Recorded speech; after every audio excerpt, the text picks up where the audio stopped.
Hi friends, welcome back to my YouTube channel. இன்னைக்கு வந்து ஆட்டுக்கால் பாயா எப்படி செய்யறதுன்னு தாங்க செஞ்சு காட்ட போகிறேன். அதுக்கு முன்னாடி நம்ம சேனல் சப்ஸ்கிரைப் பண்ணாதவங்க சப்ஸ்கிரைப் பண்ணிக்கோங்க. பெல் ஐக்கானை கிளிக் பண்ணிவிட்டு கீழே ஆள் கொடுங்க. அப்போ தான் நான் போடுற வீடியோ உங்களுக்கு உடனுக்குடனே வருங்க. ஆட்டுக்கால் பாயா செய்யறதுக்காக நான் இன்னைக்கு 8 கால் எடுத்திருக்கேங்க. இங்கே பாருங்கள், இந்த மாதிரி குட்டி குட்டியாக கட் பண்ணி கொடுத்துருக்காங்க. கடையிலே கட் பண்ணி கொடுப்பாங்கங்க. இந்த மாதிரி அவங்களே பொசுக்கி மஞ்சள் தடவி கொடுத்துருக்காங்க. இருந்தாலும் இந்த காலோட ஸ்மெல்லு வராமல் இருக்கிறதுக்காக திரும்பவும் நம்மளும் வீட்டில் கழுவிக்கலாங்க. ஆட்டுக்காலை கழுவுறதுக்காக நான் ஒரு கைப்பிடி அளவுக்கு கல்லுப்பு எடுத்துக்கிறேங்க. 1 டீஸ்பூன் மஞ்சத்தூள் போட்டுக்கிறேங்க. இந்த மாதிரி கழுவும் போது கெட்ட ஸ்மெல் வராமல் இருக்குங்க. இதை இப்போ நல்லா கலந்துட்டு ஒரு 7-8 டைம் நல்லா கழுவி எடுத்துக்கோங்க. கழுவுனதுக்கப்புறம் பாருங்கள், ஓரளவுக்கு நல்ல வெள்ளையாக இருக்கும். நல்ல கையை வச்சு இந்த மாதிரி பிசைஞ்சு விட்டு கழுவுங்க. அப்போ தான் அதில் இருக்க முடியெல்லாம் வெளியில் வருங்க. பாருங்கள், இந்த மாதிரி நல்லா பிசைஞ்சு கழுவிட்டேங்க. இப்போ இதை ஒரு தட்டுக்கு மாற்றிட்டு திரும்ப நல்லா கழுவி எடுத்துக்கிறேங்க. ஒரு 7 டைம் திரும்பவும் கழுவி எடுத்துக்கிறேங்க.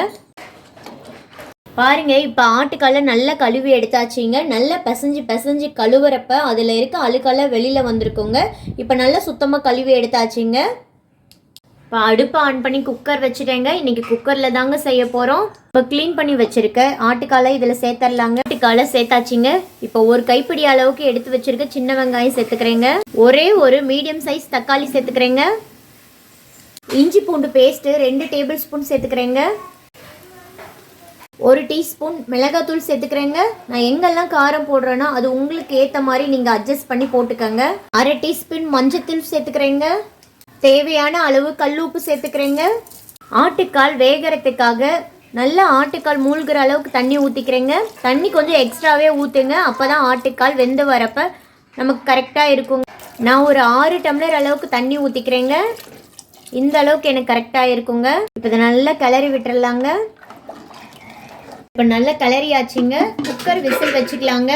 8 விசில் விட்டு எடுத்துக்கலாங்க. 8 விசில் வந்ததுக்கப்புறம் திரும்பவும் அடுப்பை வந்து ரொம்ப கம்மி பண்ணிவிட்டு 5 நிமிஷம் வந்து சிம்லேயே இருக்கட்டுங்க. 5 நிமிஷத்துக்கு அப்புறம் வந்து அடுப்பை ஆஃப் பண்ணிடுங்க. இப்போ தாங்க ஆட்டுக்கால் நல்லா வெந்து கிடைக்கும் நமக்கு. 8 விசில் வந்துருச்சுங்க. திரும்பவும் ஒரு 5 நிமிஷத்துக்கு அடுப்பை நல்லா ஸ்லோ பண்ணிட்டேங்க. 5 நிமிஷம் நல்லா வேகட்டுங்க. இப்போ மசாலா பொருள் வறுத்து அரைச்சிக்கலாங்க. அடுப்பை ஆன் பண்ணி ஒரு வடை சட்டி வச்சுட்டேங்க. 2 டேபிள் ஸ்பூன் அளவுக்கு எண்ணெய் விட்டுக்கலாங்க. எண்ணெய் நல்லா சூடாயிடுச்சுங்க. இப்போ 4 பட்டை போட்டுக்கிறேங்க. 4 கிராம்பு போட்டுக்கிறேங்க. ஒரே ஒரு ஏலக்காய் போட்டுக்கிறேங்க. 1 டீஸ்பூன் சோம்பு போட்டுக்கிறேங்க. 1 டீஸ்பூன் ஜீரகம் போட்டுக்கிறேங்க. 4 பச்சை மிளகாய் போட்டுக்கிறேங்க. 1 டீஸ்பூன் மிளகு போட்டுக்கிறேங்க. 2 டீஸ்பூன் வர மல்லி போட்டுக்கலாங்க. கொத்து கருவேப்பிலை போட்டுக்கிறேங்க. கொஞ்சமாக முந்திரி போட்டுக்கிறேங்க. உங்ககிட்ட முந்திரி இருந்தால் போட்டுக்கோங்க. அப்படி இல்லாட்டி பொட்டுக்கடலை கூட கொஞ்சமாக சேர்த்துக்கலாங்க. பொட்டுக்கடலை கொஞ்சமாக சேர்த்துக்கோங்க, அதிகமாக சேர்த்துடக்கூடாதுங்க. இப்போ இதை நல்லா கிளறி விட்டுறலாங்க. கொஞ்சம் நல்லா வறுத்துக்கலாங்க. 1 டேபிள் ஸ்பூன் அளவுக்கு கசகசா சேர்த்துக்கிறேங்க. கசகசா இருந்தால் போட்டுக்கோங்க. அப்படி இல்லாட்டி முந்திரி பருப்பு கூட எச்சா சேர்த்துக்கலாங்க. இதை நல்லா கிளறி கொடுத்துடலாங்க. ஒரு கைப்பிடி அளவுக்கு எடுத்து வச்சுருக்க சின்ன வெங்காயம் சேர்த்துக்கலாங்க. 1/2 கப் அளவுக்கு எடுத்து வச்சுருக்க தேங்காவும் சேர்த்துக்கிறேங்க. தேங்காவையும் சேர்த்துட்டு நல்லா கிளறி விட்டுறலாங்க. அடுப்பை மீடியம் ஃப்ளேம்லேயே வச்சு நல்லா வதக்கிக்கோங்க. நல்லா கைவிடாமல் கிளறிட்டே இருக்கணுங்க. இல்லாட்டி நம்ம போட்டிருக்க ஜீரகம் சோம்பு எல்லாம் கருகிடுங்க. ஒரு 2லேருந்து 3 நிமிஷம் இந்த மாதிரி நல்லா வறுத்துக்கிட்டே இருங்க. உங்களுக்கு தேங்காய் துருவலாக கூட சேர்த்துக்கலாங்க. நான் இந்த மாதிரி கட் பண்ணி சேர்த்துருக்கேங்க. இந்த அளவுக்கு வறுத்தா போதுங்க. இப்போ அடுப்பை ஆஃப் பண்ணிடுறேங்க. ஆஃப் பண்ணிவிட்டு 1 டேபிள் ஸ்பூன் அளவுக்கு மிளகாத்தூள் சேர்த்துக்கிறேங்க. அடுப்பு ஆன்லேயே இருக்கும் போது மிளகாத்தூள் சேர்த்துட்டோம்னா மசாலா வந்து கருகிடுங்க. அதனால அந்த சூட்லேயே வந்து நல்ல மசால் வந்து வெந்து வந்துடுங்க. இந்த மாதிரி கிளறிட்டே இருங்க. இப்போ நல்லா ஆற வச்சு அரைச்சி எடுத்துக்கலாங்க. மிக்ஸி ஜாரில் போட்டுட்டு கொஞ்சமாக தண்ணி விட்டு நல்லா நைஸாக அரைச்சி எடுத்துக்கலாங்க. பாருங்கள், இந்த மாதிரி நல்லா நைஸாக அரைச்சி எடுத்துகிட்டு வந்துட்டேங்க நம்ம வதக்கி வச்ச மசாலா. 5 நிமிஷம் ஆயிடுச்சுங்க. விசிலும் நல்லா அடங்கிருச்சுங்க. இப்போ நம்ம குக்கரை ஓப்பன் பண்ணி பார்க்கலாங்க.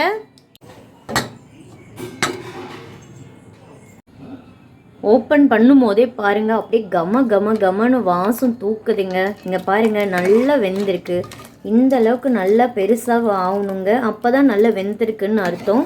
நம்ம எவ்வளோ தண்ணி ஊற்றிருந்தோம் அந்த தண்ணியெல்லாம் வற்றி இங்கே பாருங்கள் 2 டம்ளர் அளவுக்கு தாங்க தண்ணி ஆயிருக்கு. சூப்பராக நல்லா வெந்திருக்குங்க. இந்த மாதிரி நல்லா ஊறி வெந்து வரணுங்க. இப்போ பாயா வைக்க ஸ்டார்ட் பண்ணிடலாங்க. அடுப்பை ஆன் பண்ணி மண்பானை வச்சுக்கிட்டேங்க. ஒரு 2 டேபிள் ஸ்பூன் அளவுக்கு எண்ணெய் விட்டுக்கலாங்க. நான் கடலை எண்ணெய் தாங்க யூஸ் பண்ணுறேன். கடலை எண்ணெயில் செய்யும் போது நல்ல டேஸ்ட்டாக இருக்குங்க. ஒரே ஒரு மீடியம் சைஸ் பெரிய வெங்காயம் வெட்டி வச்சுருக்கேங்க. அதை இதில் போட்டுக்கிறேங்க. ஒரு பிரிஞ்சி இலை போட்டுக்கிறேங்க. 3 கொத்து கருவேப்பிலை போட்டுக்கிறேங்க. வெங்காயம் வதங்குற அளவுக்கு நல்லா வதக்கி விட்டுறலாங்க. வெங்காயம் பாருங்கள் இந்த அளவுக்கு நல்லா வதங்கினா போதுங்க. இப்போ நம்ம வேக வச்சு எடுத்து வச்சுருக்க ஆட்டுக்கால் இதில் சேர்த்துக்கலாங்க. நம்ம அரைச்சி வச்சுருக்க மசாலாவையும் இது கூட சேர்த்துக்கலாங்க.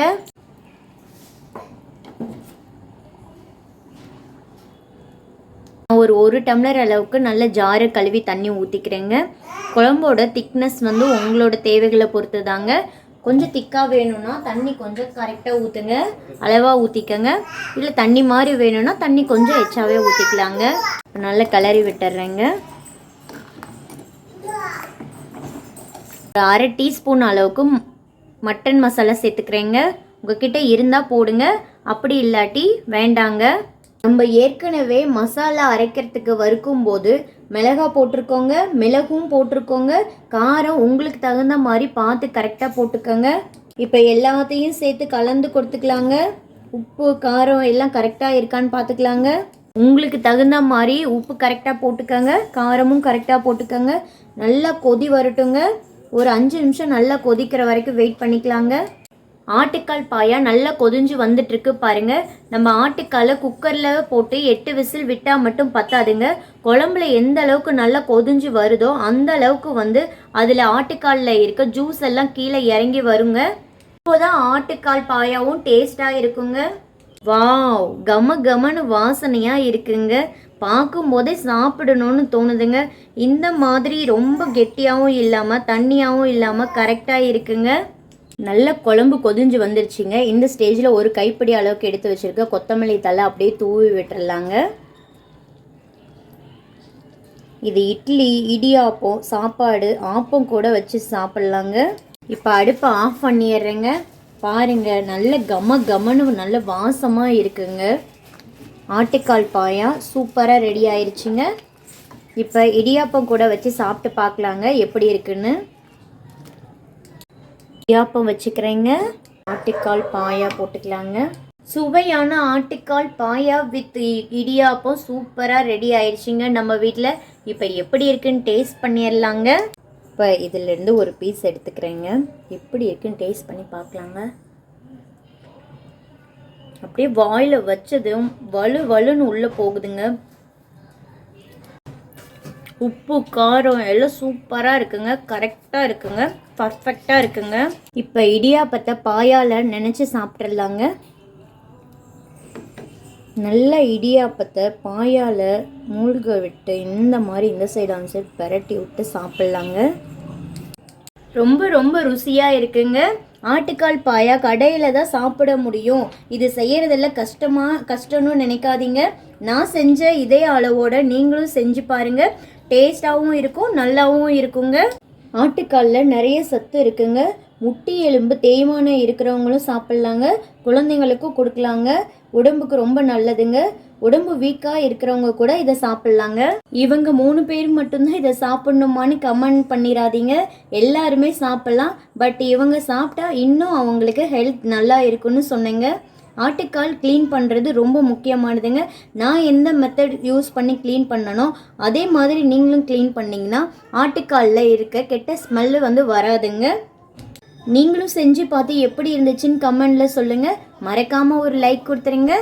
சப்ஸ்கிரைப் பண்ணாதவங்க சப்ஸ்கிரைப் பண்ணிக்கோங்க. பெல் ஐக்கானை கிளிக் பண்ணிவிட்டு கீழே ஆல் கொடுத்துருங்க. அப்போ தான் நான் போடுற வீடியோ உடனுக்குடனே வருங்க. தேங்க்ஸ் ஃபார் வாட்சிங். Bye friends.